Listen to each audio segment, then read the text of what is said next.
comeback?" a reporter asked. Mark glanced up and smiled, as if the question didn't poke at his deepest wound. He looked into the man's face and reminded himself that Jim was an okay guy for a reporter, and he'd always been fair. For that reason, Mark didn't hold up his right hand and show his contempt. "The docs tell me no." Although he didn't need doctors to confirm what he'd known the moment he'd opened his eyes in the ICU. The accident that had broken half the bones in his body had shattered his life. A comeback was out of the question, even if he'd been 28 instead of 38. General Manager Darby Hogue stepped forward. There will always be a place in the Chinooks organization for Mark. As what? He couldn't even drive the Zamboni. Not that it mattered.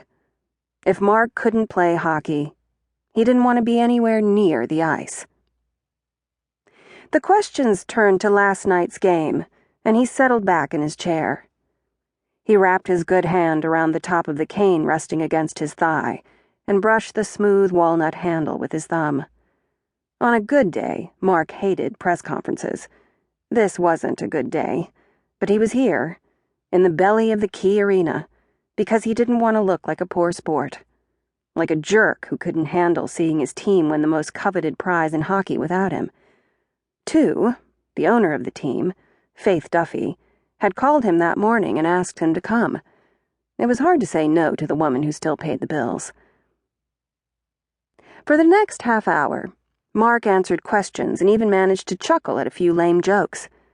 He waited until the last reporter filed out of the room before he tightened his grasp around his cane and pushed himself to his feet. Savage moved a chair out of his way, and Mark muttered his thanks. He even managed to sound sincere as he put one foot in front of the other and headed across the room. He picked up his usual methodical pace and made it as far as the door before the first twinge settled in his right hip. He hadn't taken any medication that morning. He hadn't wanted anything to dull his senses. As a result, there was nothing in his system to take the edge off the pain.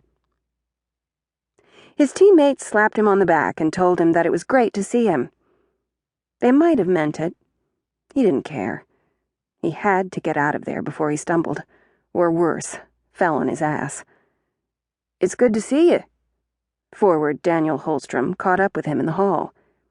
His thighs started to cramp and sweat broke out on his forehead. "You too." He'd spent the past 6 years on the front line with Daniel. He'd initiated Daniel his rookie season. The last thing he wanted was to collapse in front of the Stromster, or anyone else. "Some of us are headed to Floyd's. Join us." "Another time." "We'll probably go out tonight. I'll call you." Of course they were going out.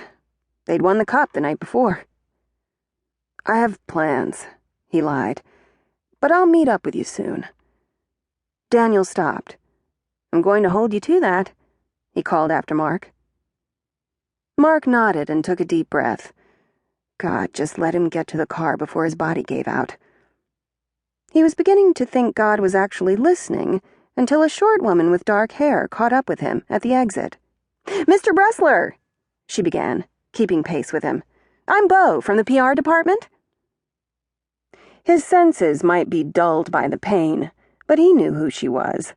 The guys on the team called her the Mini Pit Bull, Mini Pit for short, and for good reason. "I'd like to speak with you. Do you have a few moments?" "No." He kept walking, one foot in front of the other. With his bad hand, he reached out for the door. Beau pushed it open for him, and he could have kissed Mini Pit. Instead, he mumbled a thanks. "Human Resources is sending a new home care worker to your house. She's stopping by today."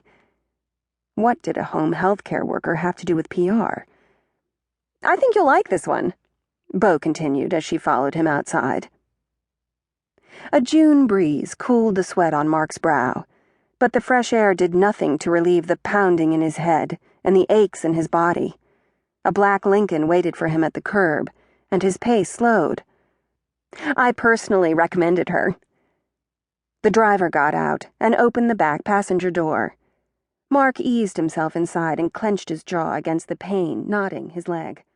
"If you could give her a chance, I'd appreciate